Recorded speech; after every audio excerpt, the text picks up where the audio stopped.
This is Kirsten from JK Fiber Arts. Today we are going to see the different ways to prep a bat and to spin from a bat.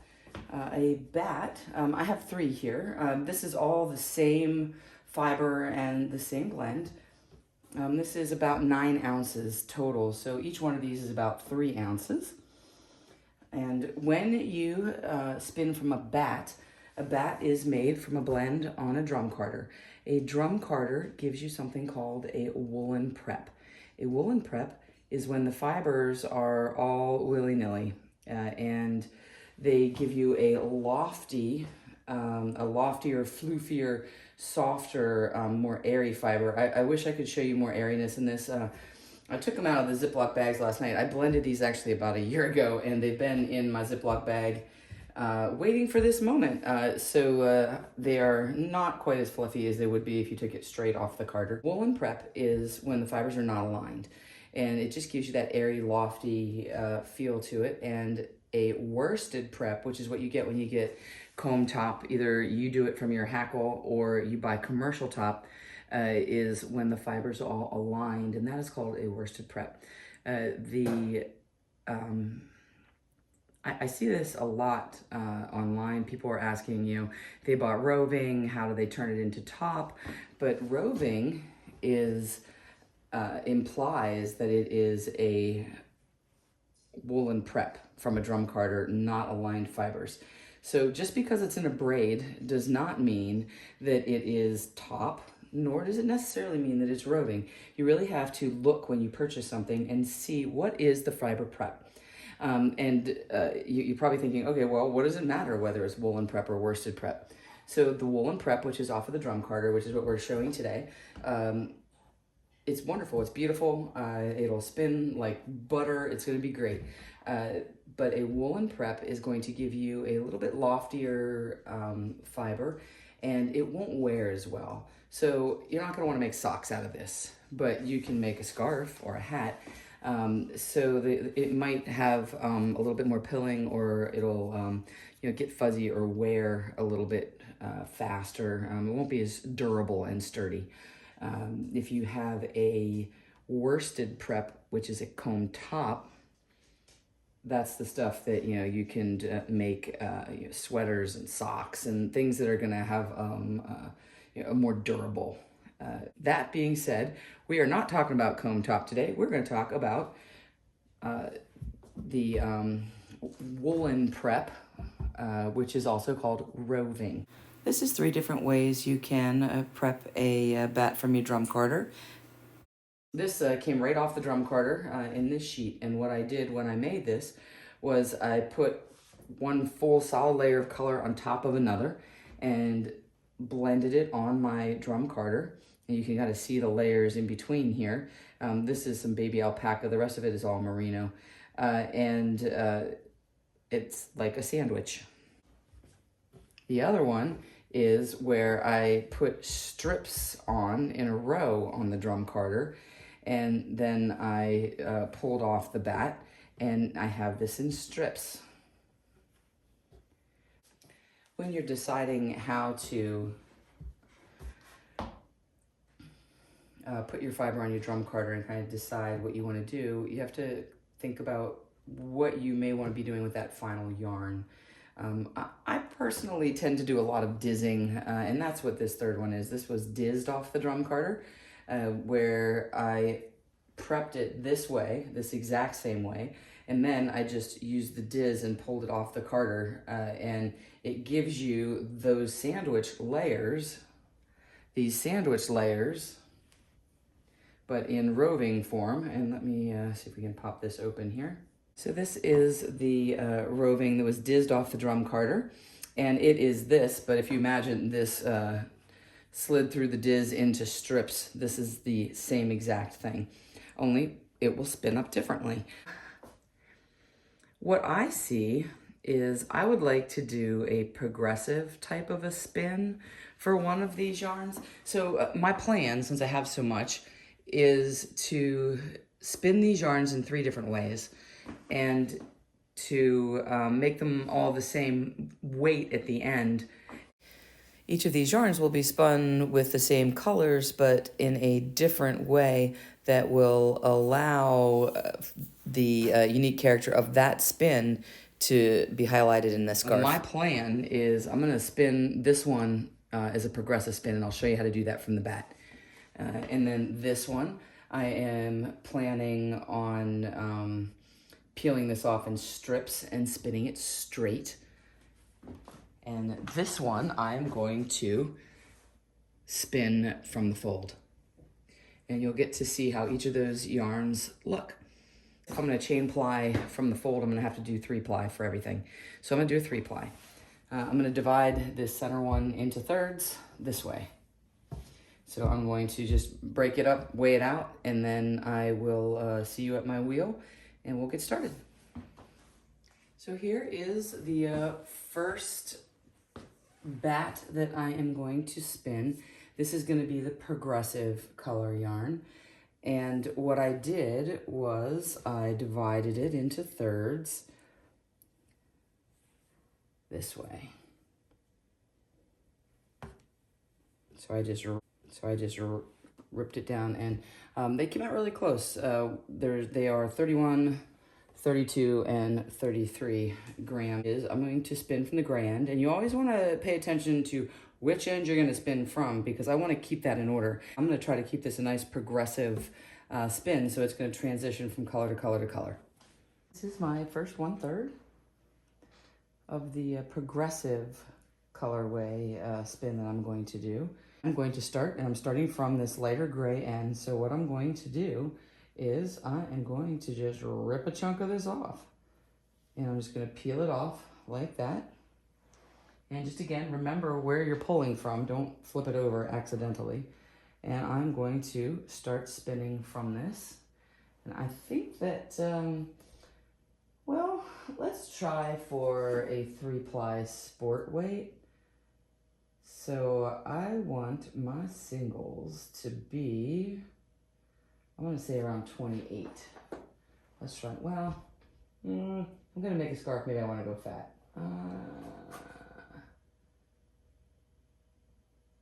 Well, let's see. I'm going to do 28. It'll be nicer if I do 28. So I am going to spin the single with a Z-twist. So my wheels go in clockwise. And this is merino, so it will have a little more twist required. And all I'm doing is just pulling back here from that drafting triangle. So now I am spinning from a woolen prep, and this is long draw. When you spin long draw, you will get a woolen spin. And typically you're going to use a long draw on either a Batt like this or with Rolags on a woolen prep fiber. Let's stop and check this out here and see how it's going. And again, this is going to give us what we would get if it was a 2-ply, which obviously we're doing a 3-ply. But this is just to get an idea of how much twist and whether I like the twist. Yeah, I think that's pretty good. I mean, it's a nice angle. I like that.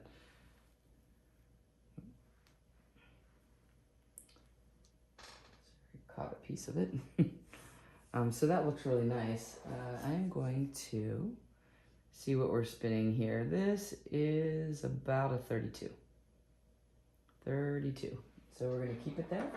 And we'll end up with somewhere between a heavy sport weight and a light worsted.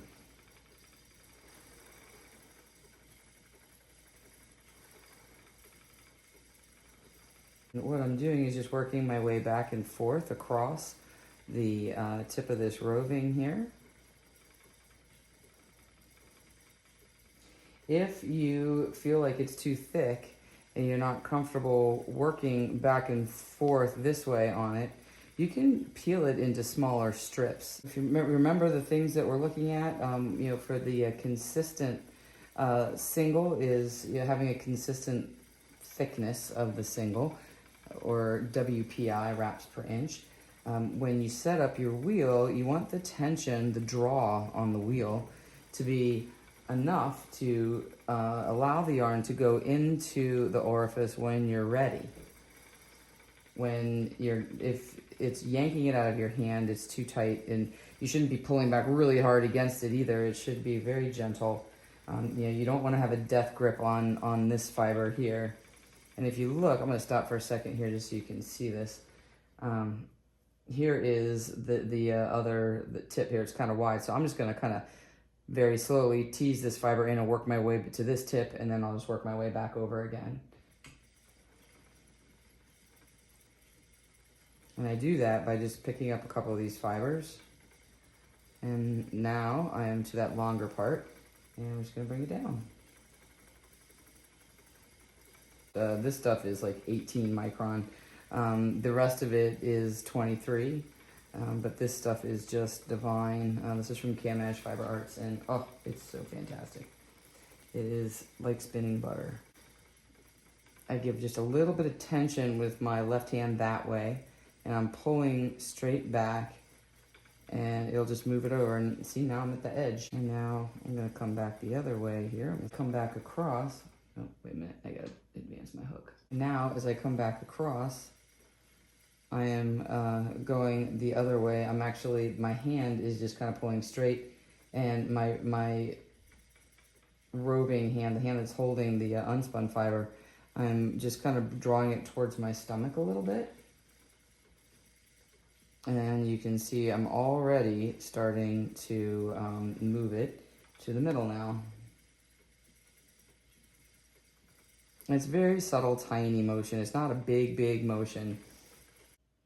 So here I have my bobbin, and I started off with this very light gray, and then in here it starts to get a little bit darker, and then here we're just starting to pick up that purple gray, and then that's going to continue on. I'm going to just keep doing this. I'll stop periodically and show you what the bobbin looks like and show you where I am.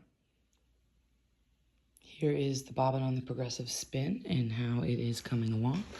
I am on the almost the last part of the first third here. I just have this blue and gray left to get through. And you can see that we have a nice progression coming along here. This is the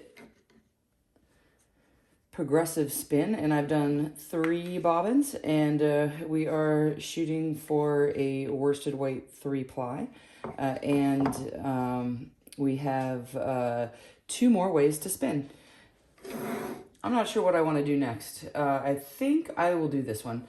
So what I'm going to do is just divide this one into thirds as well, because they're in layers this way. I'm just going to divide it vertically into thirds.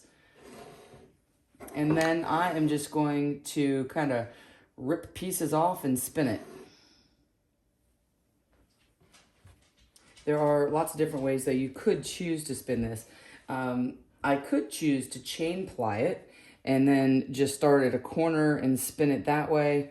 It's a little heavy, it gets a little warm, and it can be a little cumbersome if you're going to try to hold the whole thing while you spin. I usually will try to do my drum carding preps either like the progressive so I can peel off sections, or I really do a lot of dizzing. When I do it this way, I will just peel it into strips and spin it that way. So let's measure this weigh this into thirds, and then I will start spinning it. I'm going to weigh this. Let's start off weighing the bat, and then we will divide it into thirds. So let's see, 88 grams. I'm just going to eyeball what I think a third is going to roughly be, and we'll see how close I get.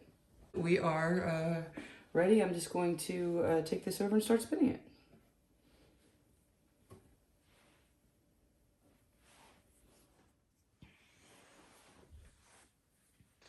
I am on to spinning the bat that has the solid layers. Maybe I'll just rip a chunk off and see how it goes. So we are going to spin all of this yarn in the same consistency. So I am going for the WPI is going to be around a 32, 34 for my 3-ply worsted weight. So we start the same way here. Just gonna check out our consistency here. Just give me a second to get the feel and see if I want to adjust my tension at all.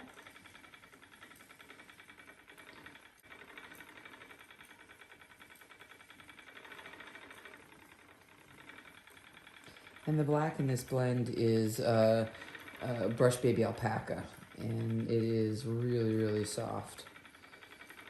And it's a little bit different consistency to spin than the merino. With this one, I'm just sort of spinning everything together willy-nilly here.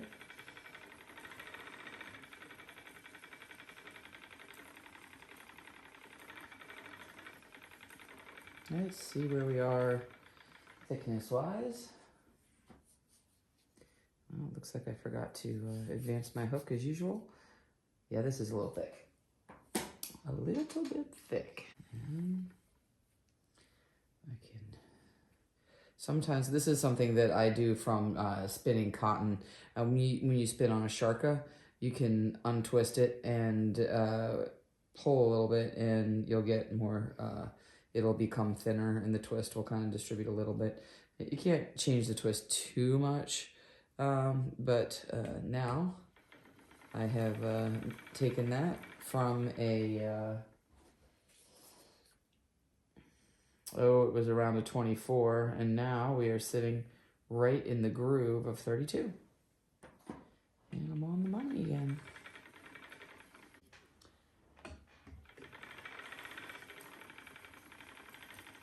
Just going to continue on, and I'll show you the bobbin when I get a little further along, and we can compare it to the progressive spin bobbin. So you can see what it looks like so far. Very different from the other one.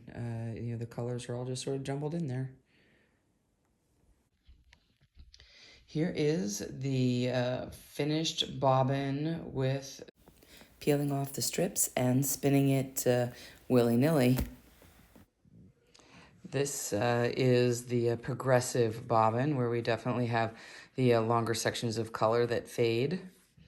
And this is the one that I was peeling off in strips and spinning all willy-nilly. Next up will be the spin from the fold from the Batt that I dizzed from the drum carter. Stepped on it. This is the roving that I dizzed off of the drum carter. So this gives you more of what you would consider the classic chain type of roving that you would get, only this is roving, not top. So I'm going to spin this from the fold so we can see how that spins up. I'm going to break off a piece here that's about 4 inches long or so. I'm going to put it all on one bobbin if it'll fit. It should. And then I'm going to chain ply it all together. So what I do is fold it in half, and then I'm holding that fiber like this, and you're going to tease just a little piece out over the tip of your finger, over the tip of my index finger. And just this little bit of fuzz is all it is, just that little bit of fuzz there. And that little bit of fuzz is going to grip right onto this. And then you're just going to keep that fiber coming right off the tip of your finger here.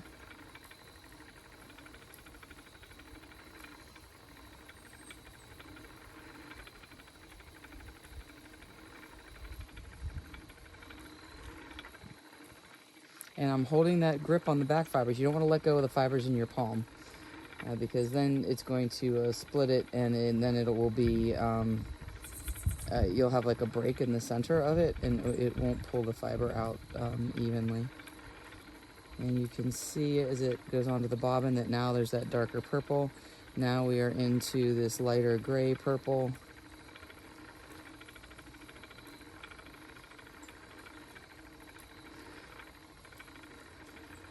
And if you wanted shorter color repeats, you could use a shorter hunk of fiber in your hand, you know, if you only want it to be a few inches. Let me advance my hook here. And again, you want to tilt it up just a little bit. Not a lot. That just helps keep the fiber on the end out there so it doesn't blend in with other fibers when you're trying to keep a solid color. Let me advance my hook here.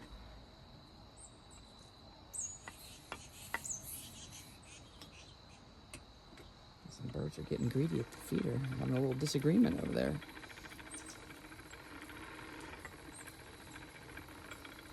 It's the birds' dinner time. It's around 5:30 now, so actually it's probably closer to 6. The sun will be setting soon. It's a little bit later in the season. So I'm gonna try to get this done before it gets too dark. Now here we are into the darker purple, and again, I tend to grip onto it because I don't know why my finger always is uncomfortable if I leave it sticking out like that for a long time. So here we are into the purple.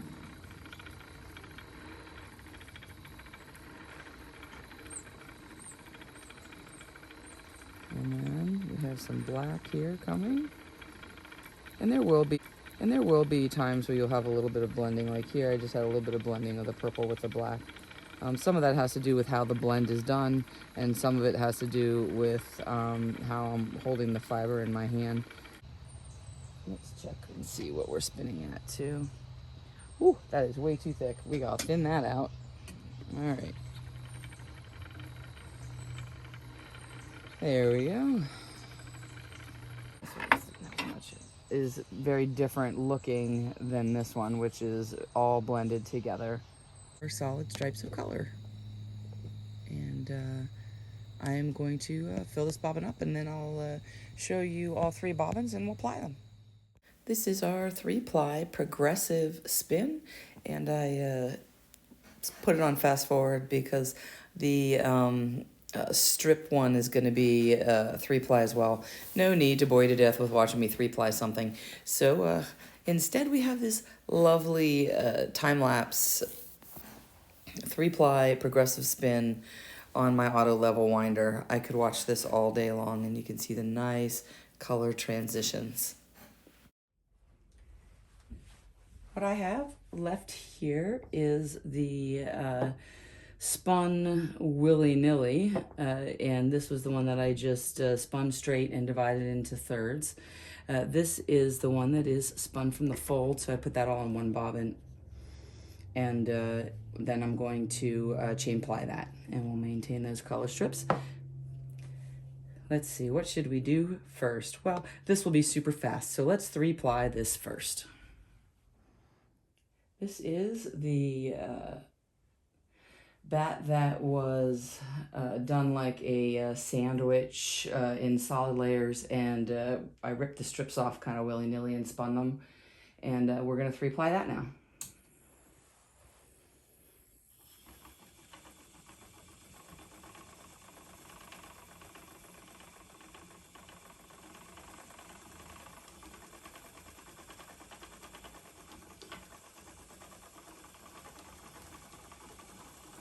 And for this, we're going to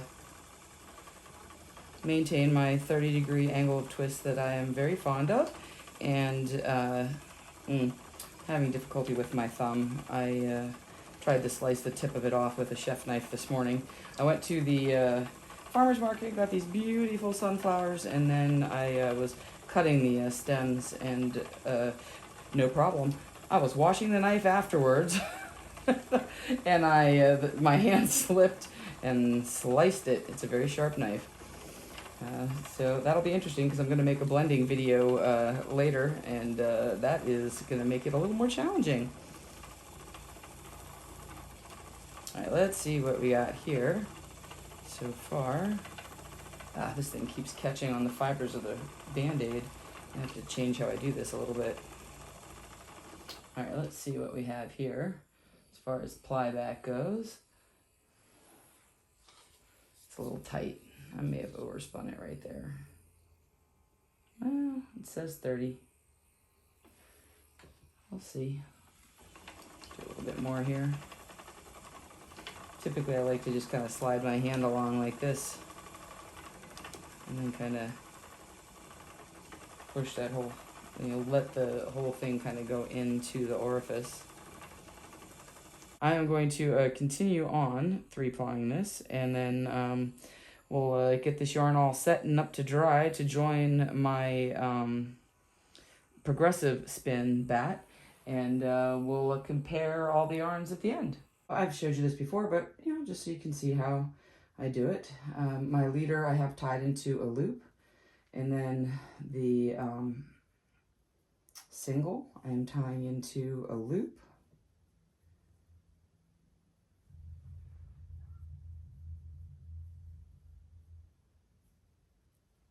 Put that loop through the loop on the leader.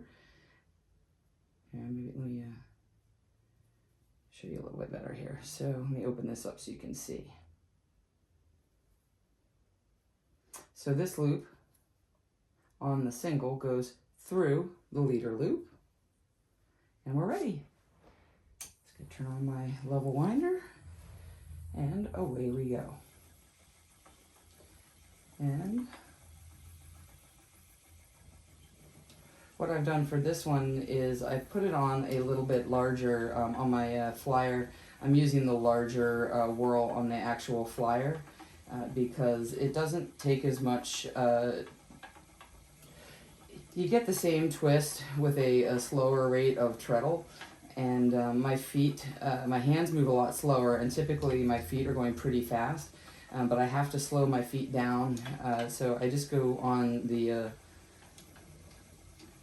larger whirl on my auto level winder, and that way I can keep my treadle speed about the same as I normally do, and I will not over twist my yarn.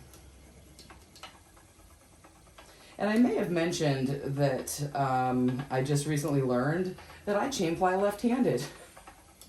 So you probably want to do it reverse the way I'm doing it and have your right hand in the lead and your left hand behind.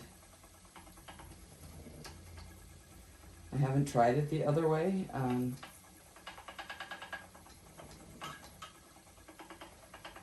I just happened to notice somebody online, and I was like, are you right-handed or left-handed? And she said, I am right-handed.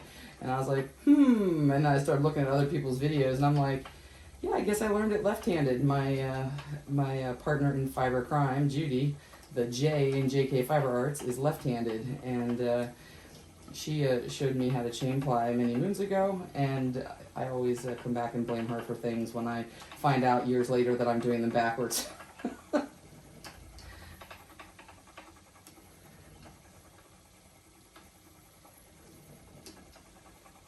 So the key to the chain ply is to try to make your loops as big as you can and have fairly even tension. Oh, that one broke. This is a good time to show you what to do. So well, right, hold on. Let me turn this off for a second. So I just broke this in the loop. Let me wind some onto my bobbin here. Okay, so what I'm going to do is this is through one loop. Oh, well, now it's not because I broke that part. So what I'm going to do is pinch it back to where it was 3-ply, which is about here. And I'm going to, here is my single, right? So I'm going to put that where it doubles over as a single. I'm going to pinch it right there at that single where it's a single.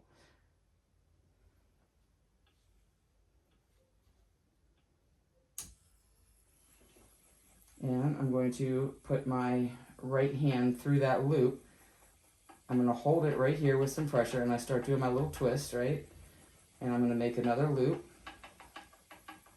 And I'm joined. Okay.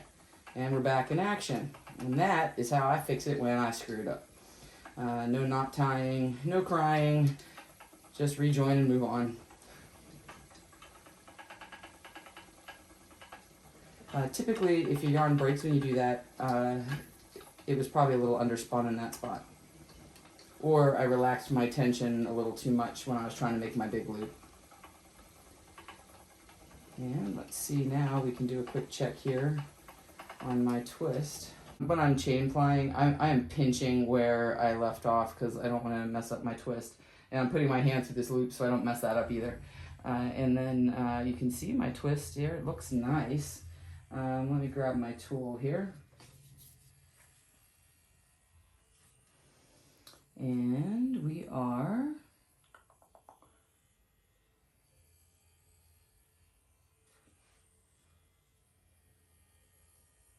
right at 30. Right at 30. All right. So we are doing fine.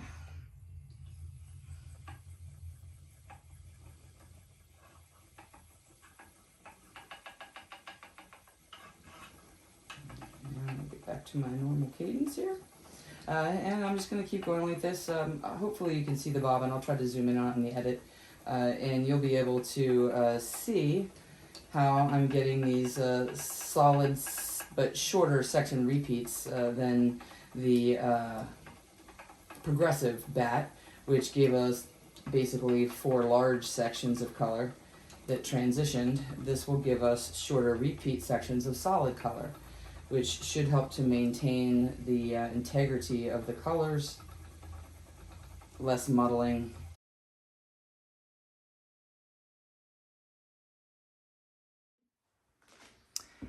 Here is the final result of my Batt's 3 ways. And you can see the difference in these yarns. They are all worsted weight. And this one is the progressive spin. That was the Batt that we did the peeled off the solid pieces of color. And you can see here that it works its way through the progression. If I can open this up a little bit. It maintains that throughout. Gives you a very nice, bright purity of colors. This is the chain plied spun from the fold. And it's similar but different. These are solid sections of color repeat throughout. And that also gives you a beautiful yarn, and that when you knit it up is going to give a striped appearance. And there is much less, this one has the least amount of barber pulling. This one has a little bit more, but still not a lot. And you can see that these sections, there are a lot of sections where the colors are maintained through maybe what is that, about 8 inches? And then they transition. But it looks really nice. Chain plied is a nice way to be the most efficient with your yarn. You won't have any waste. And then this last one was the one that I called the willy-nilly. And I just spun this from the strips I just peeled off and spun it as it came. Basically, it was the same prep as this one, as the one that was dizzed off of the drum carder, but it was flat. And I just peeled it in strips and spun it all together. And this gives you maximum blending of the colors. And again, still beautiful. These are all the same weight. This has the barber pulling, and the colors are blended more so. And you'll see going from left to right, this is the brightest. This one is the second brightest, and this one is a little bit muddled. And again, it just depends on what you want to use them for. This might do a nice cable section. I think I'm gonna do a nice cable section in the scarf with this. It'll have solid bits for the cables, and then it'll transition. That'll be neat. This one will be a little striped area in the scarf because it'll be a short work back, so I'll have like thicker bars of stripes. And then this one, we'll see, either slip stitch, probably some sort of slip stitch works best with this kind of stuff that changes so rapidly. So we'll see. I kind of have a pattern in my head, and it'll take me, like I said, don't look for this video anytime soon. I've got a zillion things ahead of it. But I just thought it was important for you to see the different ways you can spin this up and the different results you get with the yarn and how to spin your art bat. Hope you found something useful, and if have any questions or comments, put them in the comment section below. And if you liked what you saw, please like and subscribe. And I will see you next time. Until then, spin happy.